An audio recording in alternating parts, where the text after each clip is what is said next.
सौम्या को अपने बुरे वक्त के बारे में बताने की कोशिश की, लेकिन सौम्या तो कुछ सुनना ही नहीं चाहती थी। डॉक्टर संध्या ने सौम्या के बारे में ठीक ही सोचा था। सौम्या के आने के बाद रणविजय के मुरझाए चेहरे पर एक खुशी की चमक सी दिखाई देने लगी थी। सौम्या, बस एक ही दिन में तुमने जादू कर दिया। आई एम श्योर अगर तुम साथ रही तो वो जल्द ही अपनी नॉर्मल लाइफ में पूरी तरह से लौट आएगा। डॉक्टर, मैं अब उसे छोड़कर कहीं नहीं जाऊंगी। I can't risk it. पूरी जिंदगी साथ बिताने का वादा किया था हम दोनों ने, अभी तो निभाना पड़ेगा, राइट? हाँ, रणविजय ने बताया था कि तुम दोनों शादी करने वाले थे। हाँ, अगर रणविजय मुंबई से बाहर नहीं जाता तो अब तक हम लोग शादी भी कर चुके होते। तुम्हारी फैमिली में और कौन है? रणविजय ने इस बारे में ज्यादा नहीं बताया। कोई नहीं। तो मैं सजेस्ट करूंगी कि तुम जल्द से जल्द उससे शादी कर लो। इस हॉस्पिटल को एक चैरिटेबल ट्रस्ट रन करता है। तुम चाहो तो उस शादी का सारा अरेंजमेंट यहाँ भी हो सकता है। I think so. I think it's a good idea doctor. मैं भी अब रणविजय को अकेला नहीं छोड़ सकती हूँ, and I think that's a really good idea. It's good. And Saumya, congratulations. Saumya से दोबारा मिलने के बाद रणविजय की जिंदगी की एक नई शुरुआत हुई थी। एक ऐसी जिंदगी की शुरुआत जिसमें डैनी का कोई नामो निशान तक नहीं था। पर काश डैनी रणविजय की जिंदगी से बाहर निकल चुका होता। काश कि जेनी की जिंदगी में उस रात वो हादसा ना हुआ होता। लेकिन किसी को भी ये पता नहीं था कि आगे क्या होने वाला है। हाँ, रुद्र को जरूर कुछ भनक लगी थी कि सब कुछ ठीक नहीं है। इसी वजह से वो एक बार फिर से मेंटल हॉस्पिटल में उस पागल पेशेंट से मिलने पहुंचा था।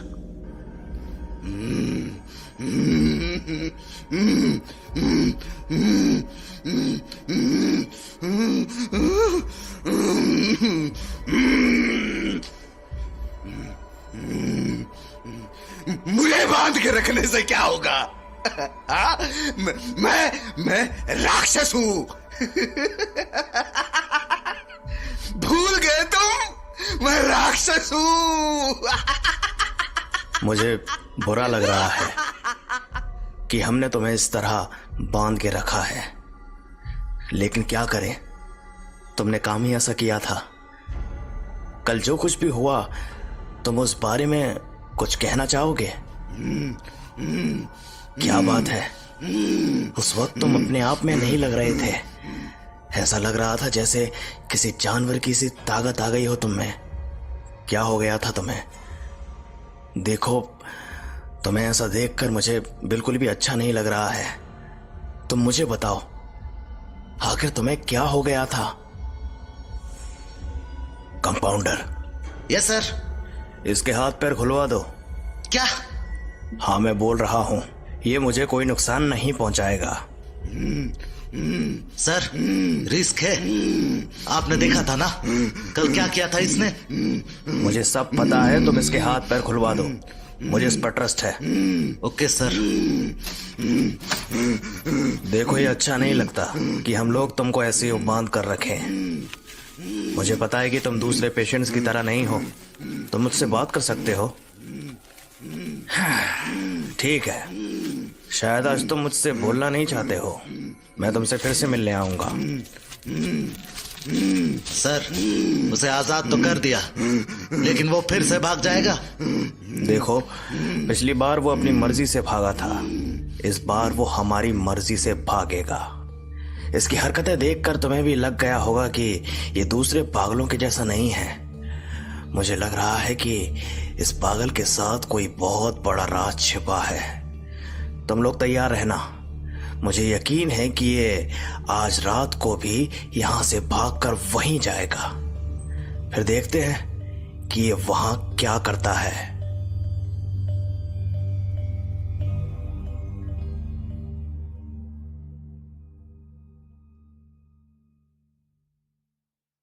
मेंटल हॉस्पिटल में रुद्र जब उस पागल से पहली बार मिला था, तभी उसे लग गया था कि यह मामला उतना सीधा नहीं है जितना दिखाई दे रहा है।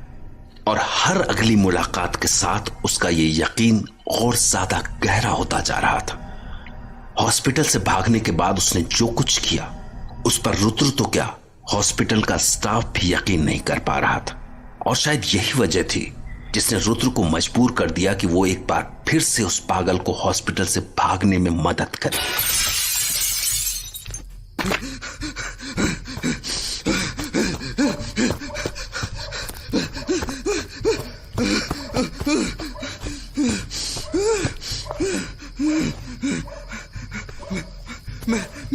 मैं आ रहा हूं।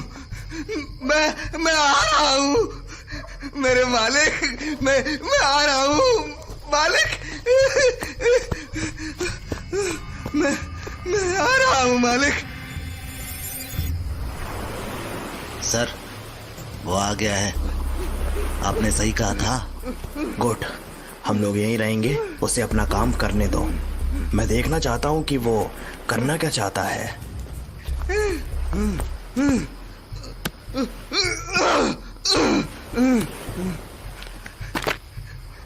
मेरे मालिक, मैं आ गया हूँ। मैं मालिक, मैं आ गया हूँ। आपकी सेवा में आ गया हूँ। आपकी सेवा में आ गया। मुझे बताइए मेरे लिए क्या आदेश है मालिक। हुक्म कीजिए मालिक। ये तो फिर से अपने मालिक को आवाज दे रहा है। ये मालिक आखिर है कौन और ये कैसे बिहेव कर रहा है? लग तो ऐसा रहा है जैसे किसी नाटक में कोई रोल कर रहा हो। लेकिन अगर ये अपना रोल कर रहा है तो बाकी कलाकार कहाँ हैं?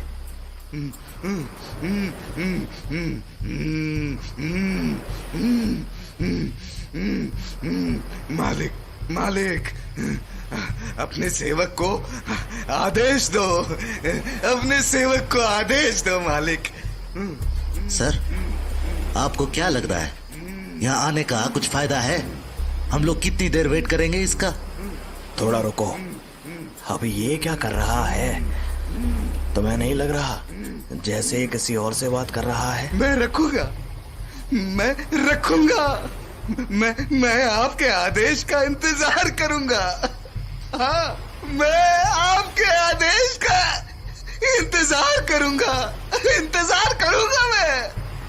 ऐसा लग रहा है जैसे इसने अपने मालिक से कुछ कहा और इसके मालिक ने इसे इंतजार करने के लिए कह दिया। लेकिन ये मालिक किसे कह रहा है? अभी एकदम चुप बैठा है। ऐसा लग रहा है जैसे कि जिस काम के लिए ये यहाँ पर आया था वो काम पूरा हो गया हो। सर, और वेट करें क्या? मुझे नहीं लगता कि अब वेट करने का फायदा है। पहले मैं जाता हूँ, फिर तुम लोग आ जाना। वैसे मुझे लगता नहीं है कि आज इसे इंजेक्शन की जरूरत पड़ेगी। ठीक है सर, सब लोग तैयार हो जाओ रे।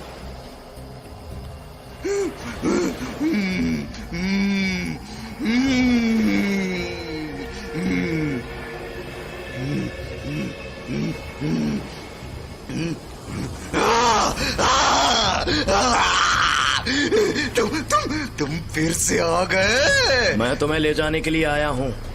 मैं यहाँ से नहीं जाऊंगा मैं। आ जाओ तुम लोग, आ जाओ। सर, इसे इंजेक्शन देना ही पड़ेगा, ये फिर वैसे ही कर रहा है। भागो यहाँ से, भागो, वरना मैं मार डालूंगा तुम्हें। मार डालूंगा। मेरे पास मत आना। मेरे पास। इसे क्या हुआ? एकदम से शांत कैसे हो गया? ये ऊपर क्यों देख रहा है? क्या है वहां? ये तो एक बड़ा सा चमगादड़ है। लेकिन चमगादड़ ऐसे नहीं उड़ते हैं, वो तो इधर उधर चक्कर लगाया करते हैं। और ये तो सीधे उड़ रहा है। कमाल की बात है। सर, पकड़ ले इसे। एक मिनट, ये अभी भी उसे ही देखा जा रहा है। बड़ी अजीब बात है। ये चमगादड़ तो एकदम बाज की तरह सीधे उड़ रहा है। अब वो दिखना भी बंद हो गया है, लेकिन ये तो उधर ही देखा जा रहा है।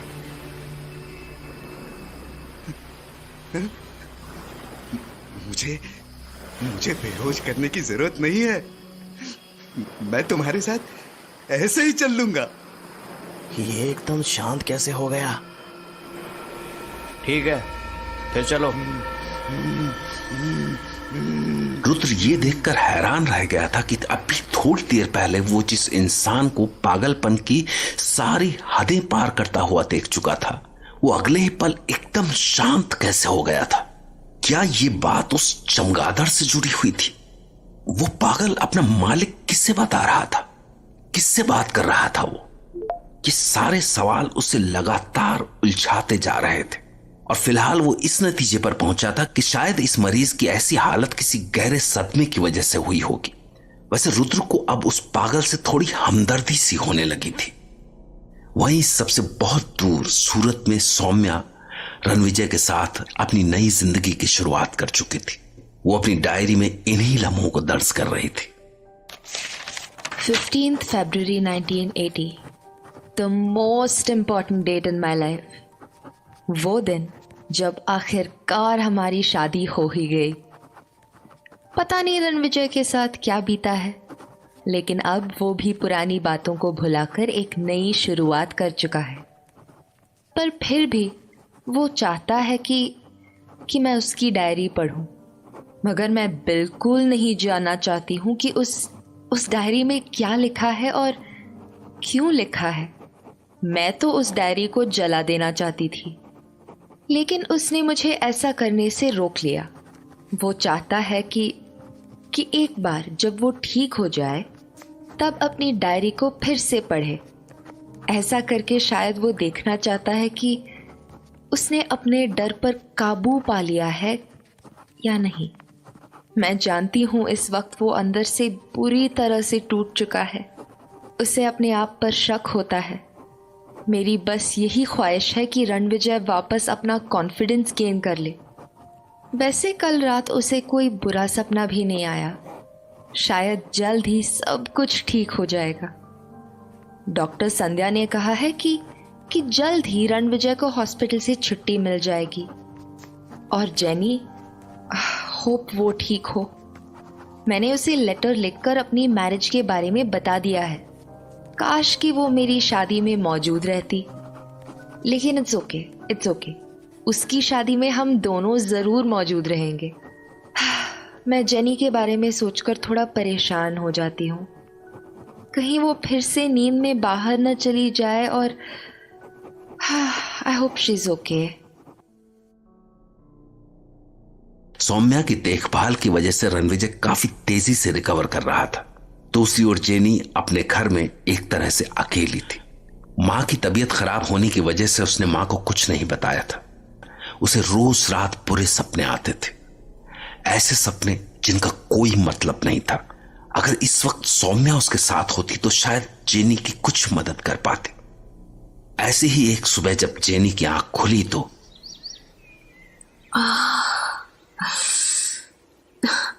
कितनी ठंड लग रही है। मैं कहाँ हूँ? खिड़की के पास, लेकिन कैसे? हाँ, सौम्या ने भी बताया था कि मैं रात को अक्सर खिड़की के पास आ जाया करती हूँ, लेकिन आज मुझे ठीक नहीं लग रहा है। पूरी बॉडी में जलन सी हो रही है। गले में भी कुछ चूसा रहा है। ओह माय गॉड, मुझसे तो खड़ा भी नहीं हुआ जा रहा। बेड पर जाती हूँ। Oh Saumya, I really miss you. तू मेरी कितनी केयर करती थी। यार